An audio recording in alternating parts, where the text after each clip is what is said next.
માંગરોળ તાલુકાના સણધારા ગામે ગ્રામજનો જૂની માંગણી ન સ્વીકારતા ચૂંટણીનો બહિષ્કાર કરવામાં આવ્યો। વર્ષોથી રોડ, સ્મશાન, બસ સ્ટેન્ડ અને સિંચાઈના પાણીની ગ્રામજનોને તકલીફ છે।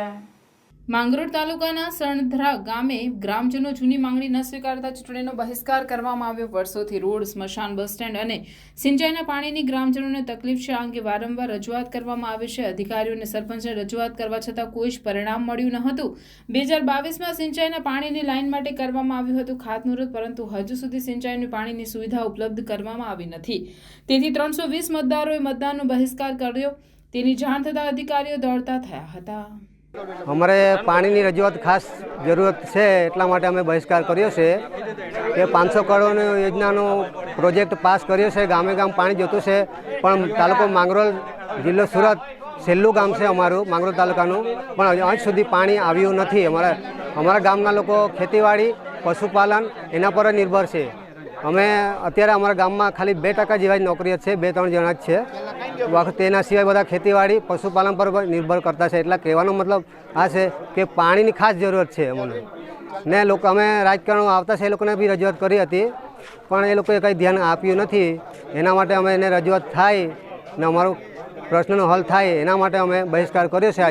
આજે ચૂંટણી છે તો હવે અમારું કામ પૂર્ણ થાય એવી અમે આશા રાખીએ।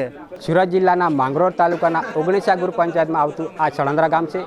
10 થી 12 વર્ષ પહેલાં અમારા વડીલ લોકો અનેક વખત આ રસ્તા માટે, પાણી માટે, બસ સ્ટેશનના માટે અને આઝાદીના 75 વર્ષે પણ આજ દિન સુધી આ સ્મશાનનો રસ્તો બન્યો નથી અને સ્મશાન પણ બન્યો નથી। ત્યારે ખરેખર આ અમારા ગુજરાતના મુખ્યમંત્રી ભૂપેન્દ્રભાઈ પટેલને અમારી રજૂઆત છે કે અમે અનેક વખત અનેક ચૂંટણીમાં અમે વડીલો આવતા હતા, નેતાઓ આવતા હતા, અધિકારીઓ આવતા હતા, અનેક વખતે અમે એ લોકોને રજૂઆત કરી છે, તેમ છતાં આ અમારા પ્રશ્નનો હલ થયો નથી। ત્યારે ખરેખર અમે આ મુખ્યમંત્રીને જણાવીએ છીએ આ ગામ તરફથી કે અમારું ગામનું અનેક જાતના વિકાસના કામો બાકી છે, એ વિકાસના કામો થાય એવી અમારે ગામ લોકોની રજૂઆત છે અને અમે આ ઇલેક્શનમાં અમે બહિષ્કાર કરવાના જ છે।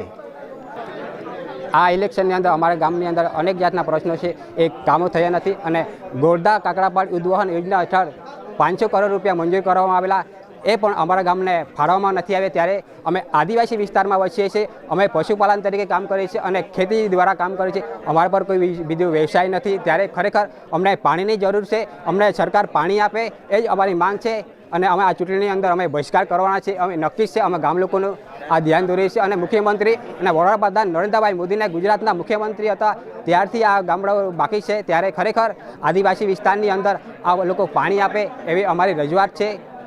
પ્રાર્થના વિદ્યાલય ભરૂચના શૈક્ષણિક જગતમાં આગવી ઓળખ ધરાવતા આનંદ એજ્યુકેશન ટ્રસ્ટ સંચાલિત પ્રાર્થના વિદ્યાલય ભોલાવ ભરૂચમાં એડમિશન લઈ આપના બાળકનું ભવિષ્ય ઉજ્જવળ બનાવો।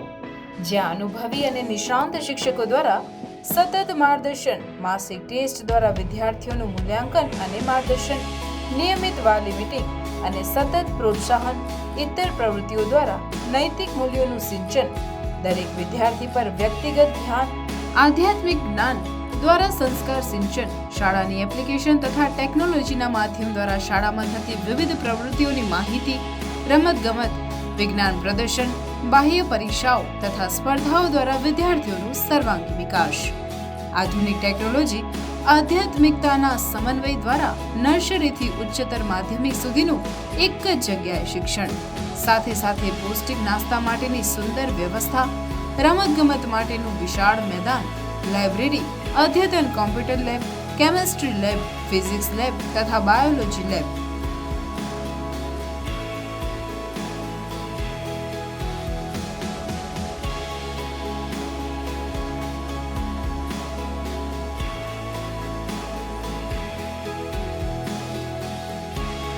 તો આજે જ આપના બાળકના એડમિશન માટે સંપર્ક કરો પ્રાર્થના વિદ્યાલય, સુરભી શિખર બંગલોઝ પાસે, ભોલાવ, ભરૂચ।